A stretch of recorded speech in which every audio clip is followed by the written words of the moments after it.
The day the HOA demolished my house without so much as a knock on the door was the day they signed their own drought order. No hearing, no letter, just a bulldozer, a smug smile, and the kind of arrogance only HOA board members can pull off. They claimed I violated visual conformity standards, said my cabin didn't match the rustic ranch aesthetic of the neighborhood. So they tore it down while I was away visiting my father in hospice.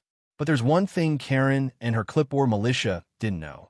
The pipeline that fed water to their prized 2,500 head sheep ranch, it ran through my land. And thanks to an old easement deed my grandfather signed in 1968, I controlled every drop. So I did what anyone would do. I turned the valve and waited for them to come crawling. Let's rewind. There's something sacred about building your own home. Not just the walls or the shingles or the paint you pick out at the hardware store. It's the process. The hammer swinging, blueprint dreaming, coffee on the porch kind of sacred. That's what I was chasing when I bought that strip of land just outside Pine River Valley. 12 acres, gentle slope, lake-fed irrigation, and a view so wide it made you forget the rest of the world existed. I wasn't looking for neighbors. I wasn't looking for Wi-Fi or dog parks or a pool with lap lanes only signs. I just wanted a place to build something that was mine. My hands, my sweat, my rules. The land technically bordered the back end of a large HOA-controlled community, Silver Basin Ranch Estates. Most of the HOA residents lived nearly a mile away, on the other side of a long stretch of sheep pasture.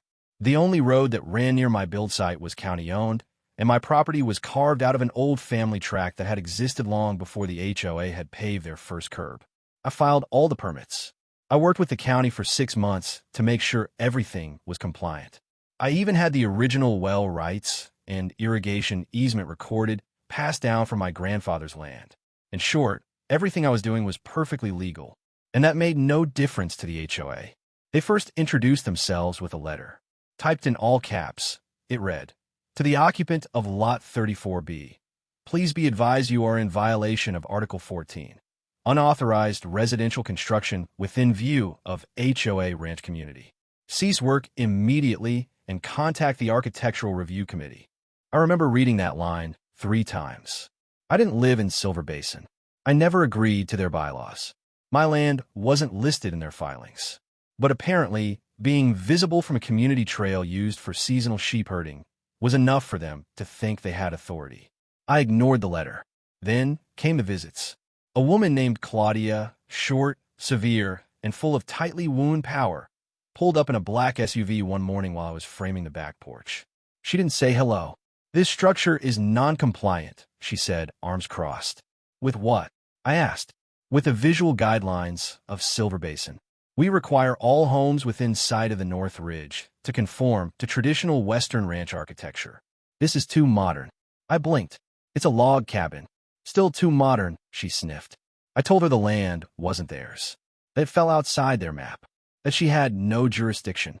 She muttered something about protecting property values and drove off. It escalated from there. Over the next few weeks, I found orange notices stapled to fence posts. "Cease construction. Pending community action." They weren't legal orders, just HOA scare tactics. I called the county office. They confirmed I was in full compliance. So I kept building. I got the walls up, the roof installed. It wasn't fancy, just 2 bedrooms, an open kitchen, and a screen porch that faced the hills. I planted some apple trees, dug garden beds. I put up a windmill pump for charm, even though the well was electric. Life felt good. Then my father got sick. It was sudden, lung cancer, stage 4. I packed up and drove 500 miles to be with him during his final weeks. I left the cabin locked, secure, and perfectly intact.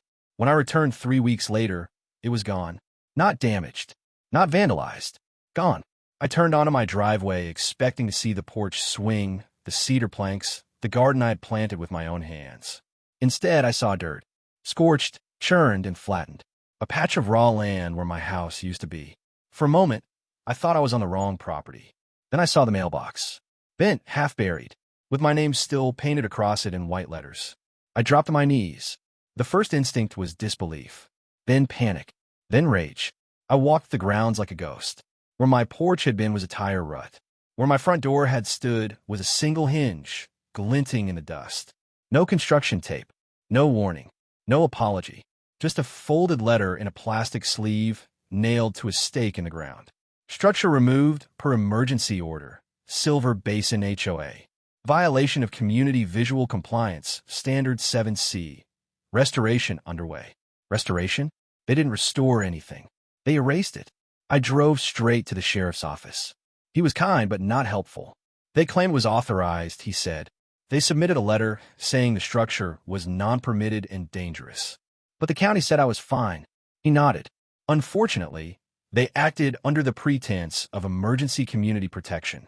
Civil case. You'll need to sue. Sue? For my home? I called Claudia. She answered on the second ring. You demolished my house. It was necessary to preserve community aesthetic integrity. You had no authority. She sighed. You shouldn't have built so close to Silver Basin. We have to maintain a standard. That night, I sat in my truck on the edge of my ruined land, staring at nothing.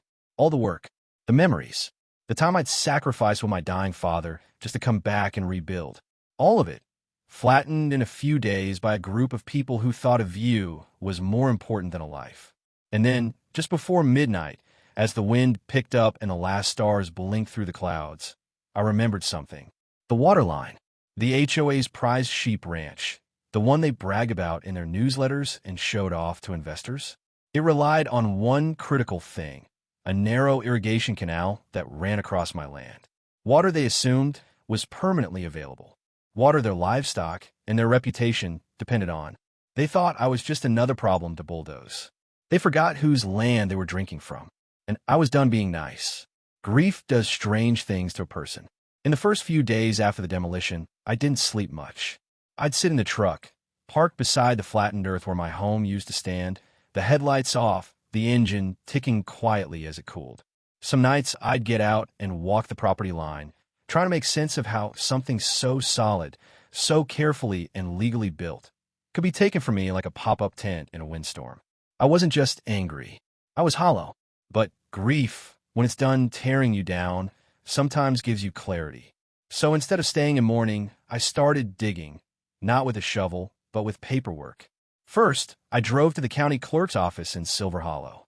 I requested copies of every building permit, zoning map, and utility easement filed in the last 30 years related to Lot 34B, my land, and any cross-connected parcels. The clerk raised an eyebrow when she saw the size of the request. Lawsuit, she asked. Let's just say, overdue accountability. She printed the documents, and I hauled them back to the small cabin I was temporarily renting 15 miles up the ridge. That's when I found it. Buried in the third folder, under a faded 1992 water use report, was a handwritten note filed with the original mineral and irrigation deed, signed by my grandfather. Parcel hashtag 34. B retains exclusive landowner rights to regulate and control all surface and subsurface water flow originating within boundary lines, including legacy irrigation access provided to parcels 29 to 32 and parcel 39A, Silver Basin South Ranch. I stared at the page for a long moment. Parcel 39A. That was the HOA's crown jewel. A 220-acre sheep ranch that not only functioned as a tax shelter for the Silver Basin Board, but also served as the heart of their community brand. The working ranch aesthetic was a huge selling point for their multi-million-dollar home designs. The HOA newsletters were full of photo spreads, grazing sheep, children bottle-feeding lambs, drone shots of irrigation canals flowing through green pastures. And it all depended on water flowing through my land. My canal, my valves, my stream, a resource they never even asked about. I checked the county maps again. There it was, clear as day. A small canal that crossed my southern boundary, cut through a portion of Parcel 34B, and rejoined the main creek on the other side of the HOA's pasture. No city easement, no HOA ownership, just a grandfathered usage agreement that no one had reviewed in decades. Technically, the HOA was relying on borrowed water, and legally I still held the key. Suddenly, everything changed. They hadn't just destroyed my home. They destroyed it while standing on ground they were trespassing across every single day. I didn't call them. I didn't scream. I didn't post on social media. I called a lawyer. Marina Brooks had handled my company's land compliance cases years ago. Brilliant, patient, and just petty enough to enjoy a good property war. I laid everything out for her over a video call. The HOA demolish your home without a court order? She asked, eyebrows raised. Claimed it violated their visual integrity standards. And now you found they're drawing water through a canal they don't own? I held up the deed. Good God, she said, smiling. This is beautiful. We met in person the following week. Marina brought a yellow legal pad, her paralegal, and 3 almond croissants. Here's what we found. The HOA's access to water was never formalized in the county's digital records. It existed solely as a handshake agreement between my grandfather and the original ranch owner. There was no documented water-sharing contract or easement filed in the HOA's name. That made their usage unofficial, revocable at any time by the deed holder. If they attempted to claim prescriptive use rights, basically squatters' rights for water, they need to prove uninterrupted, uncontested use for over 20 years with the landowner's knowledge. Since I had never consented and now had clear objections, that claim evaporated. We also confirmed that the HOA's annual water demand for the sheep ranch and community landscaping was over 3.1 million gallons. Nearly all of it flowed from the narrow canal crossing my land. I asked Marina what we could do. She smiled. You could turn the valve tomorrow. Would that be legal? She nodded. You have the right, but we'll do it smarter. So we built a plan. First, I had the entire canal surveyed. We brought in a hydrologist to measure flow rates and install new monitoring equipment. Then I filed a formal notice of intent to regulate private water access with the county's Public Works Department and delivered certified letters to the HOA board. They didn't respond, so I filed a second notice, this one directly with the state's Division of Water Resources, declaring my intent to formally restrict flow beyond a specified limit unless a usage agreement was negotiated and filed. The clock started ticking. Karen, yes, the same Karen who had signed the demolition letter, finally responded. Her email was short. Your behavior is reckless and retaliatory. The HOA will pursue legal remedy if water flow is impeded. We printed it and added it to the evidence binder. Then Marina had a brilliant idea. Let's file a lien, not against the HOA, but against Parcel 39A for unauthorized use of private water infrastructure. We based the claim on years of undocumented access, structural wear to the canal wall, and unpermitted modifications. Yes, they built a small concrete intake near the canal mouth without a permit. The lien passed. And just like that, the ranch they so proudly plastered on their brochures now carried a legal weight that buyers and banks would notice. Still, I hadn't closed the valve. Not yet. I wanted them to feel the pressure build. While the lien was being processed, I began restricting water gradually. 15% the first week, then 30%, then 50%. By week 3, the HOA's lawn irrigation system failed. The ranch reported a hydration emergency. Sheep were corralled into shaded pens. Contractors were spotted hauling in water tanks. Expensive, inefficient, and temporary. At one point, I got a call from a man named Lowell, one of the newer board members. His tone was surprisingly humble. Can we talk? We were talking, I said. Maybe we can make this right. Maybe a settlement. Too late for maybes, I replied. I gave you a home. You gave me a crater. Now we're even. And I hung up. At Marina's suggestion, we prepared for the inevitable lawsuit. It came a week later. The HOA accused me of water interference, property sabotage, and emotional harm to the community. The judge dismissed it within 10 minutes. Why? Because we had documents, dates, permits, photos, and they had vibes. The HOA's attorney tried one last Hail Mary, claiming the canal had become public through historic use. But when the judge reviewed the original deed and the state-recognized mineral and water rights passed down to me, she shut it down with a single line. Your clients have no standing. The defendant owns the flow. That was the moment the dam broke, literally and metaphorically. Within 24 hours, the HOA sent a formal offer. They would remove the lien, pay for the demolition damages, and offer a public apology. I said no. I didn't want their money. I wanted their silence. The next day, I walked to the canal head gate, turned the crank, and sealed it shut. Bone dry. By the time I closed the head gate, the HOA had lost more than water. They'd lost leverage, and I hadn't raised my voice once. Revenge isn't about anger. It's about control, timing, precision. And as a man who'd watched his home reduced to rubble by people who'd never laid a brick, I wasn't interested in shouting matches or scorched earth. I wanted paper trails. I wanted court stamps. I wanted the HOA to drown in their own documentation. So while they scrambled to stop their lawns from turning brown and their sheep from going thirsty, I went to work quietly, legally, in one valve at a time. Step 1. Water flow regulation. With Marina's help, I filed a formal notice of restriction with the state's Division of Water Resources.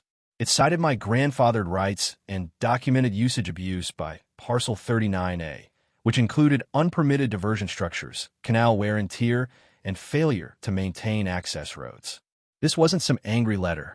It was a 42-page packet, complete with GPS-tagged photos, historical usage charts, signed affidavits from engineers, and county survey maps. It went into the record. Step 2. Valve recalibration.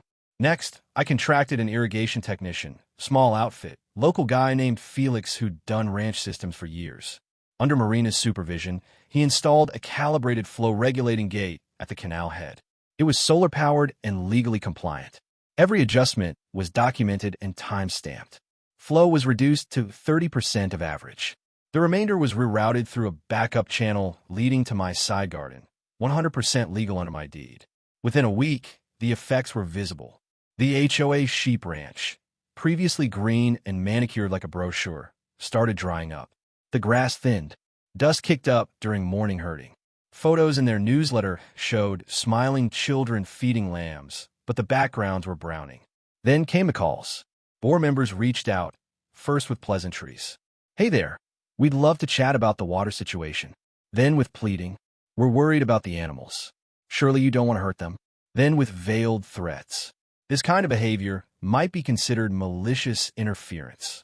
That last one made me smile, because every action I'd taken had been signed, stamped, and filed, and they hadn't filed a single counterclaim. Then, in an act of desperation, they sent a crew to inspect the canal, a team of unlicensed contractors who trespassed on my land and attempted to bypass the valve using makeshift piping. Big mistake. I recorded it on camera and sent the footage to Marina. Within 48 hours, we filed a formal cease and desist and reported them to the state for unauthorized interference with private irrigation equipment. It triggered a compliance review. The HOA was now under investigation. Meanwhile, I got creative. You see, HOA communities rely on a paper-thin balance between control and appearance. When the water flow dropped, it wasn't just the ranch that suffered. It was everything downstream. The landscaping around their clubhouse dried up. The community flower beds turned brittle. The decorative pond at the entrance of Silver Basin began to crack and stagnate. It was like watching a mirage evaporate. Then came the health inspector. Turns out, stagnant pond water is a mosquito's dream. 3 residents reported bites and illness. The inspector filed a report, and the county slapped them with a $4,000 health hazard fine. Still, I didn't gloat. I just kept sending monthly water flow compliance updates to the HOA, each one more clinical and polite than the last. But they couldn't take it. The panic reached its peak when sheep deaths began stacking up. No water meant more feed purchases, which strained the HOA's budget. Sheep started dropping from dehydration and heat. A ranch that once boasted a 95% lambing survival rate fell below 60%. They tried to mask it. Photoshop pictures. PR spin. But then a supplier, Montana Feed Company, pulled their contract, citing unstable operations. Word spread. The HOA couldn't afford the water trucks anymore. They defaulted on the landscaping contractor. They missed 2 mortgage payments on the clubhouse. And finally, they sued me. Their legal claim was poetic. They accused me of intentional tortious interference, destruction of shared resources, infliction of community hardship. It was the legal equivalent of a temper tantrum. We countered with trespass, negligent demolition, easement abuse, uncompensated resource exploitation, and $274,000 in property loss and repair fees, backed by invoices and appraisals. The hearing was set, and I showed up dressed in jeans, a pressed shirt, and boots still caked in canal dust. Karen was there, flanked by 2 attorneys and wearing a blazer a size too tight for the pressure she was under. She barely looked at me. The courtroom was quiet, the judge focused. Their lead attorney argued that my actions were vindictive, calculated, and unfairly harmful to the community's reputation. Marina simply smiled and slid the deed packet forward. She explained the historic right. She showed the hydrology data. She handed over the trespassing footage and contractor affidavits. Then she rested. The judge didn't even recess. Based on deed law, water usage rights, and lack of contractual access by the plaintiff, the defendant acted fully within his legal authority. This court finds in favor of the defendant. Karen didn't flinch. She just deflated. The judge added, additionally, this court recognizes the defendant's countersuit as valid and recommends mediation to resolve damages. The HOA would now be forced to negotiate compensation for the home they erased, the property they violated, and the water they stole. We never went to mediation. They couldn't afford it. A month later, the HOA dissolved their agricultural program. The sheep ranch was sold off to a private buyer. I was offered a settlement. I declined. I didn't want their money. I wanted them to feel the weight of what they'd done, drip by drip. By midsummer, the land that once fed 2,500 sheep was choking on dust. What used to be lush, rolling pasture, green enough for drone footage and tourist brochures, had turned brittle and beige. From my vantage point at the ridge, I could see the patches of cracked soil.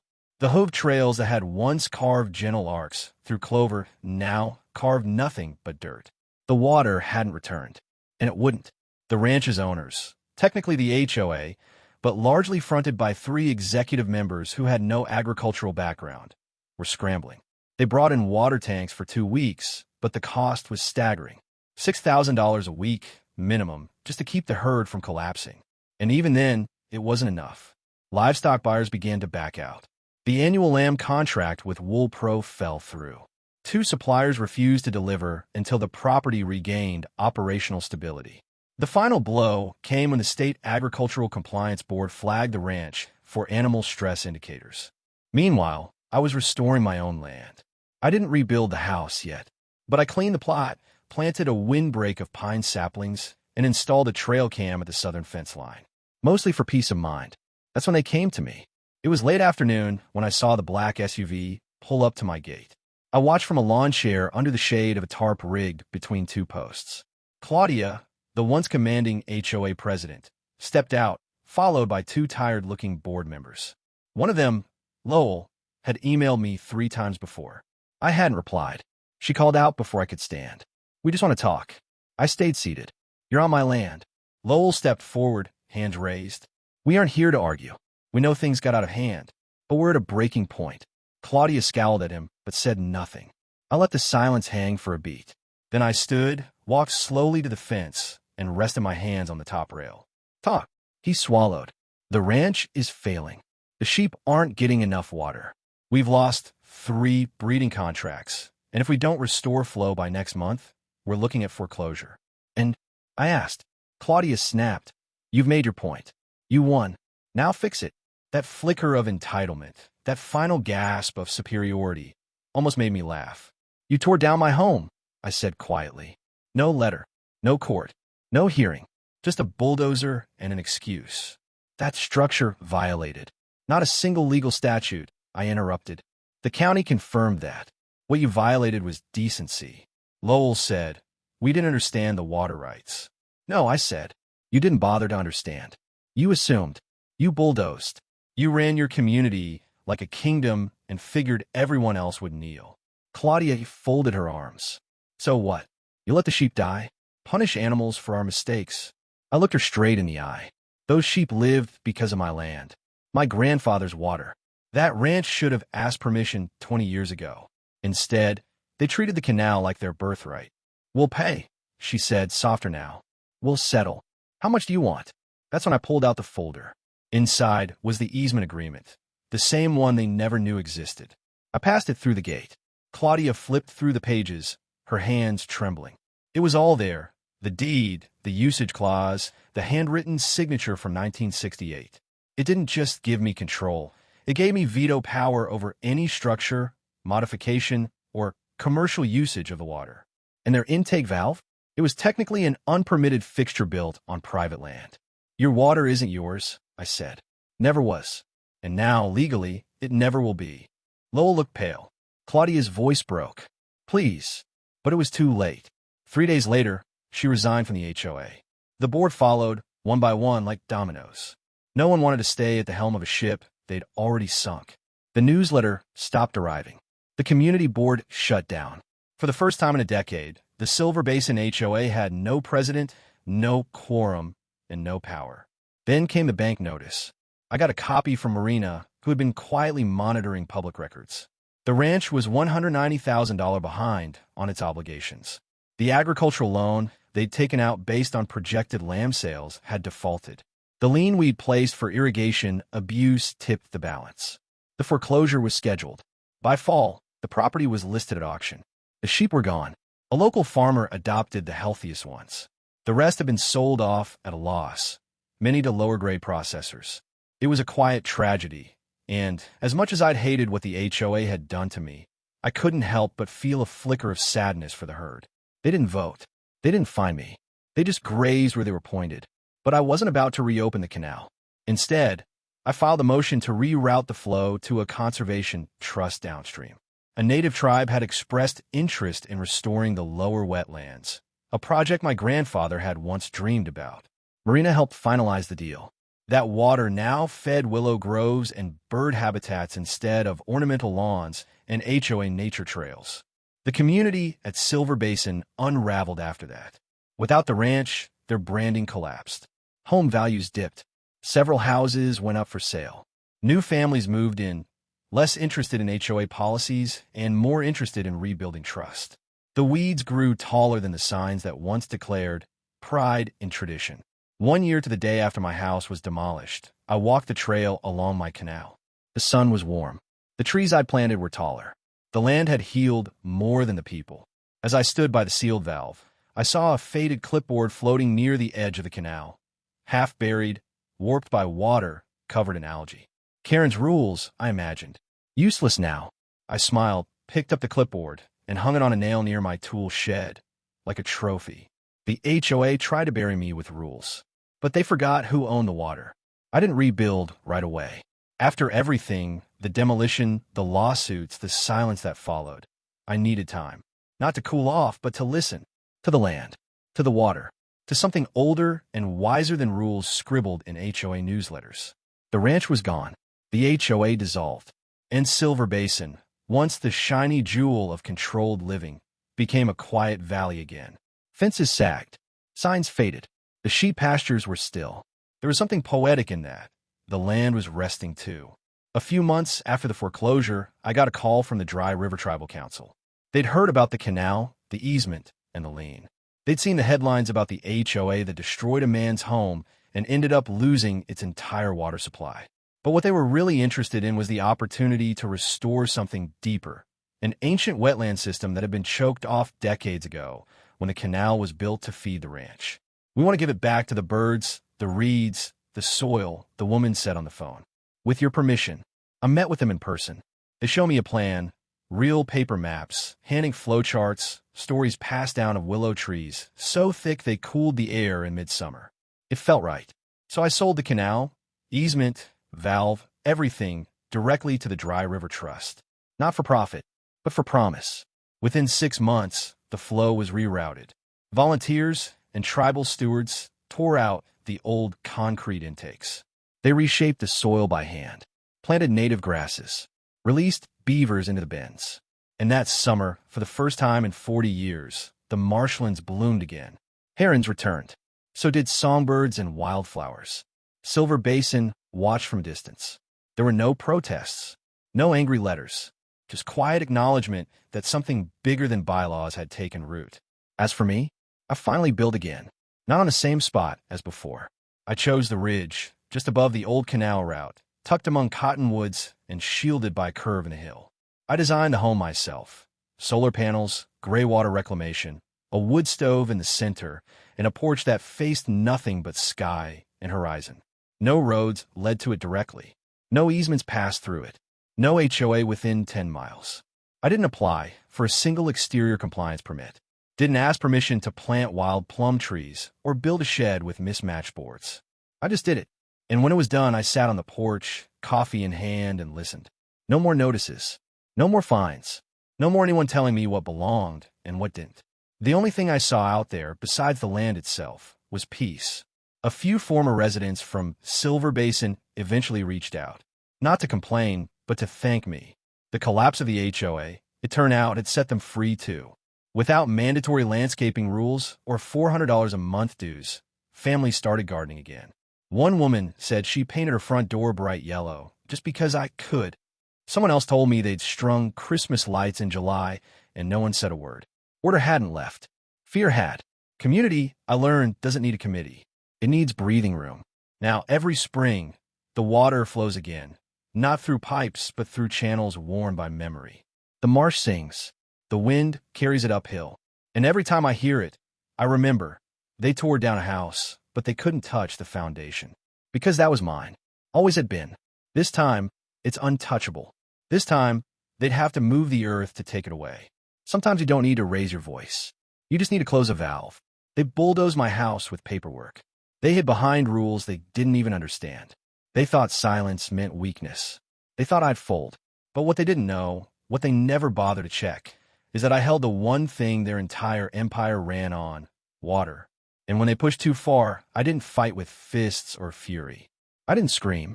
I read the deed, turned the handle, and walked away. The day the water stopped was the day their power did too. So if you've ever been harassed by an HOA, hit with insane fines, told your mailbox was too modern, your porch light too yellow, or your garden too wild, I want to hear your story. Drop in the comments. You're not alone. Because here's the truth. HOAs don't build communities. People do. And when the people finally stand up, the clipboard tyrants fall. Final lesson? If someone tries to destroy what you built with arrogance and red tape, make sure they remember who controls the faucet. And if they don't learn, turn it off. Forever.